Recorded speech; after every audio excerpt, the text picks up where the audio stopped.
ഈ ഒരു വീഡിയോ നിങ്ങൾ കാണുന്നതിന് മുൻപേ നമ്മളൊരു വാർണിംഗ് തരാം. 18 വയസ്സിന് താഴെയുള്ള ആളുകൾ ഈ ഒരു വീഡിയോ ഒരിക്കലും കാണാൻ പാടില്ല. അതിൻ്റെ ഒരു കാരണം എന്താണെന്ന് വെച്ച് കഴിഞ്ഞാൽ ഹെൽനോസ് പാട്ടയുടെ വീഡിയോ ആണ് നമ്മൾ ഇതിനകത്ത് ഉൾപ്പെടുത്തിയിട്ടുള്ളത്.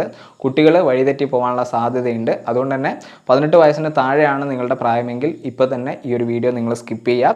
നിങ്ങൾ ഈ വീഡിയോ അവസാനം വരെ കാണണം. വേറൊന്നും കൊണ്ടല്ല, ഇതിനകത്ത് ഒരു പ്രധാനപ്പെട്ട മാറ്റർ നമ്മൾ അവസാനമാണ് ഉൾപ്പെടുത്തിയിട്ടുള്ളത്. വളിയും പോയിട്ടോന്നോ? അതിനിടെ ഞാൻ രാവിലെ കക്കൂസ് പോയപ്പോൾ ഒരു പ്രാവശ്യം ഇട്ടതാണ്. ഇപ്പം എനിക്ക് വളിയിടാൻ തോന്നുന്നില്ല, അതുകൊണ്ട് ഇടുന്നില്ല കേട്ടോ. ഇനി നെക്സ്റ്റ് വളിയിടാൻ തോന്നുമ്പോൾ ഞാൻ നിന്നെ അറിയിക്കാം. ഹെൽനോസ് പാട്ടയുടെ പൊതുവായിട്ടുള്ള ഒരു സ്വഭാവമാണ് ലൈവ് തുടങ്ങിക്കഴിഞ്ഞാൽ തെറി പറയാന്നുള്ളത്. അപ്പോൾ ഇവൾ ഈ തെറി വാക്കുകളൊക്കെ എവിടുന്നാണ് പഠിച്ചതെന്നുള്ളത് നമുക്കൊന്ന് ചോദിച്ചു നോക്കാം. പാരൻസ് ആണ്. ഹെൽനോസ് പാട്ടർ ലൈവിൽ വരുന്ന സമയത്ത് ഇത്രയും മോശമായിട്ടുള്ള വാക്കുകളൊക്കെ ഉപയോഗിക്കാനുള്ള കാരണം എന്താണെന്ന് നമ്മളൊന്ന് അന്വേഷിച്ച് നോക്കിയിട്ടുണ്ടായിരുന്നു. അപ്പോൾ നമുക്ക് മനസ്സിലാക്കാൻ കഴിഞ്ഞിട്ടുള്ളത്, നമ്മളൊക്കെ കഴിക്കുന്ന പോലെ അരിഭക്ഷണം അല്ല ഹെൽനോസ് പാട്ട കഴിക്കുന്നത്, മറ്റൊരു വസ്തുവാണ്. നമുക്ക് ഹെൽനോസ് പാട്ടയോട് തന്നെ അതിൻ്റെ ഒരു സീക്രട്ട് ചോദിച്ചു നോക്കാം. ചോറ് തന്നെയാണ്. അല്ല ഞാൻ രാവിലെ തൂരിട്ട് തീട്ടാണ് എന്തേ.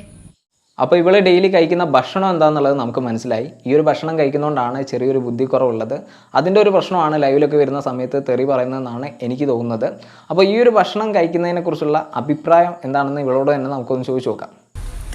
അതെ, നല്ലതാണ്. തീട്ടുന്നത് നല്ല തന്നെ, എല്ലാവരും ട്രൈ ചെയ്യുക.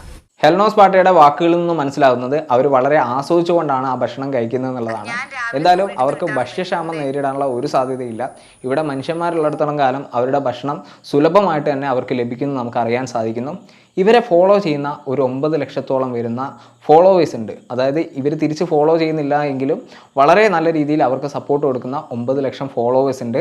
ആ 9 ലക്ഷം ഫോളോവേഴ്സിൽ ആരെങ്കിലും അവരുടെ വീട്ടിലേക്ക് വരികയാണെങ്കിൽ അവരോടുള്ള ഹെൽനോസ് പാട്ടയുടെ പ്രതികരണം എന്തായിരിക്കും എന്നുള്ളത് നമുക്ക് ഹെൽനോസ് പാട്ടയോട് തന്നെ ചോദിച്ചു നോക്കാം.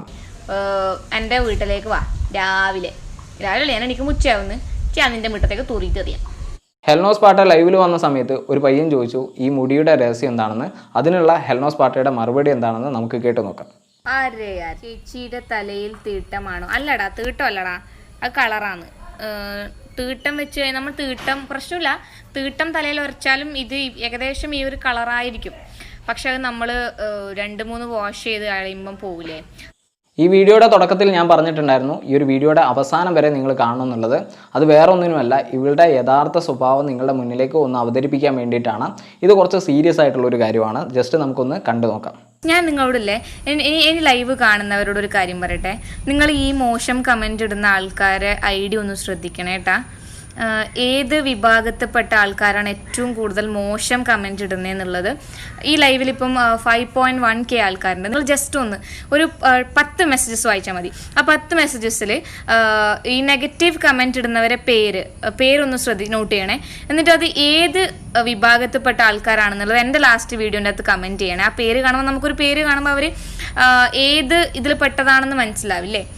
ഞാനൊരു ഓൺ വോയിസിൻ്റെ അകത്ത് ഒരു പ്രാവശ്യം ആ ഒരു നോമ്പിൻ്റെ സമയത്ത് ഒരു ഓൺ വോയിസ് ഇട്ടിട്ടുണ്ടായിരുന്നു. അതായത് എനിക്ക് ബാഡ് മെസ്സേജസ് വരുന്നത് ഇങ്ങനെയുള്ള കുറച്ച് ഐഡിയിൽ നിന്നാണ്. അതായത് അനസ്, പിന്നെ ഷബീർ, അങ്ങനത്തെ കുറച്ച് ഐഡിയിൽ നിന്നാണ് ബാഡ് മെസ്സേജസ് വരുന്നുള്ളത്. അപ്പം നിങ്ങൾ ഈ റംസാൻ മാസത്തിൽ ഇങ്ങനെ അസഭ്യം വിളിച്ച് പറയാൻ പാടുണ്ടോ എന്നൊക്കെ ചോദിച്ച് ഞാൻ ഓൺ വോയിസ് ഇട്ടിട്ടുണ്ടായിരുന്നു. അപ്പോൾ ഇപ്പം 5.2K ഓൺലൈൻ ഉണ്ട്. നിങ്ങൾ ജസ്റ്റ് ഒന്ന് വായിച്ചു നോക്കണേ കേട്ടോ. ഈ വൃത്തികെട്ട കമൻറ്റ് ഇടുന്നവരുടെ ID അതിൽ അവർ കൊടുത്തിട്ടുള്ള പേര് നിങ്ങൾ എൻ്റെ ലാസ്റ്റ് വീഡിയോനകത്ത് കമൻറ്റ് ചെയ്യണം. ഏറ്റവും കൂടുതൽ ഇപ്പം ഞാനങ്ങനെ വർഗീയം പറയുന്നതല്ല, എന്നാലും ഏത് വിഭാഗത്തിൽപ്പെട്ട ആൾക്കാരാണ് ഏറ്റവും കൂടുതൽ മോശം കമൻറ്റ്സ് ഇടുന്നത് എല്ലാവരും അറിയണമല്ലോ. ഹെൽനോസ് പാട്ട എന്ന് പറഞ്ഞ പെൺകുട്ടി ലൈവിനിടെ ഈ സംസാരിച്ചിട്ടുള്ള കാര്യങ്ങൾ പൂർണ്ണമായിട്ടും വർഗീയത നിറഞ്ഞിട്ടുള്ള കാര്യങ്ങൾ തന്നെയാണ്. ഒരു മതവിഭാഗത്തെ മോശമാക്കി ചിത്രീകരിക്കാൻ അവരുടെ ലൈവ് ഉപയോഗപ്പെടുത്തിയെന്നാണ് എനിക്ക് തോന്നിയിട്ടുള്ളത്. ഹെൽനോസ് പാട്ട പറയുന്നത് മുസ്ലിം മതവിഭാഗത്തിൽപ്പെടുന്ന ആളുകളാണ് അവർക്കെതിരെ മോശമായിട്ടുള്ള കമൻറ്റുകൾ ഇടുന്നതെന്നുള്ളതാണ്. ഒരിക്കലും എനിക്കങ്ങനെ തോന്നിയിട്ടില്ല. കമൻറ്റ് ബോക്സ് ഞാൻ വായിച്ചു നോക്കുമ്പോൾ പേരുകളുടെ അടിസ്ഥാനത്തിലാണ് ഒരാളുടെ മതം നോക്കുന്നതെങ്കിൽ തീർച്ചയായിട്ടും അതിൻ്റെ അകത്ത് പലതരത്തിലുള്ള പേരുകൾ വരുന്നുണ്ട്. പല ജാതിയിൽപ്പെടുന്ന അല്ലെങ്കിൽ പല മതത്തിൽപ്പെടുന്ന ആളുകളുടെ കമൻറ്റുകൾ വരുന്നുണ്ട്. പക്ഷേ ഹെൽനോസ് പാട്ട ശ്രദ്ധിച്ചിട്ടുള്ളത് അതിൻ്റെ അകത്തുള്ള മുസ്ലിം പേരുകളും അവരുടെ കമൻറ്റുകളും മാത്രമാണ്. അത് അവരുടെ ചിന്താഗതിയും അവരുടെ വർഗീയപരമായിട്ടുള്ള വേർതിരിവുമാണ് അവിടെ നമുക്ക് കാണാൻ സാധിക്കുന്നത്. ഒരു പക്ഷേ അവർ കാണുമ്പോൾ ഇത് മാത്രമായിരിക്കും ഫോക്കസ് ആയിട്ട് കാണുന്നത്. എനിക്ക് ഈ ഒരു ഹെൽനോസ് പാട്ട എന്ന് പറഞ്ഞ പെൺകുട്ടിയോട് പറയാനുള്ളത്, ഇത് കേരളമാണ്. ഇവിടെ മതത്തെക്കാൾ പ്രാധാന്യമുള്ളത് ഇവിടെ നമ്മുടെ സൗഹൃദത്തിനും അതുപോലെ തന്നെ സാഹോദര്യത്തിനും ഒക്കെയാണ്. ആ ഒരു സ്ഥലത്ത് വന്നിട്ട് ഇത്തരത്തിലുള്ള മോശമായിട്ടുള്ള വർഗീയപരമായിട്ടുള്ള കമൻറ്റുകൾ നിങ്ങൾ ഒരിക്കലും പറയാൻ പാടില്ല. കാരണം വേറെ ഒന്നുമല്ല, നിങ്ങളെ ഫോളോ ചെയ്യുന്ന വലിയ തോതിലുള്ള ഒരു ജനസമൂഹമുണ്ട്. ഏകദേശം 9 ലക്ഷത്തോളം വരുന്ന ആളുകൾ നിങ്ങളെ ഫോളോ ചെയ്യുന്നുണ്ട്. നിങ്ങളുടെ വാക്കുകൾ കേൾക്കാൻ വേണ്ടി അവർ കാത്തിരിക്കുന്നുണ്ട്. അവരിലേക്ക് നിങ്ങളൊരു മെസ്സേജ് പാസ് ചെയ്യുകയാണ്, ഈ ഒരു മതത്തിൽപ്പെടുന്ന ആളുകളാണ് എന്നെ മോശമാക്കി ചിത്രീകരിക്കുന്നത് എന്നുള്ളത്. തീർച്ചയായിട്ടും നമ്മളത് കാണുന്ന സമയത്ത് അതൊരു തെറ്റായിട്ടുള്ള പരാമർശമാണെന്ന് നമുക്ക് മനസ്സിലാവുന്നുണ്ട്. എന്തുകൊണ്ടാണ് അത് നിങ്ങൾ പറഞ്ഞതെന്നുള്ളത് എനിക്കൊരിക്കലും അറിയില്ല. എന്തായാലും നിങ്ങൾ അത്തരത്തിലുള്ള കാഴ്ചപ്പാടുകൾ മാറ്റാൻ ശ്രമിക്കുക. നമ്മൾ കേരളത്തിലുള്ള ആളുകളുടെ ഇടയിൽ ഇത്തരത്തിലുള്ള വർഗീയപരമായിട്ടുള്ള വേർതിരിവുകൾ വരികയാണെങ്കിൽ അത് തീർച്ചയായിട്ടും നമ്മുടെ സമൂഹത്തിന് ഏറ്റവും മോശമായിട്ടുള്ളൊരു കാര്യമായിരിക്കും.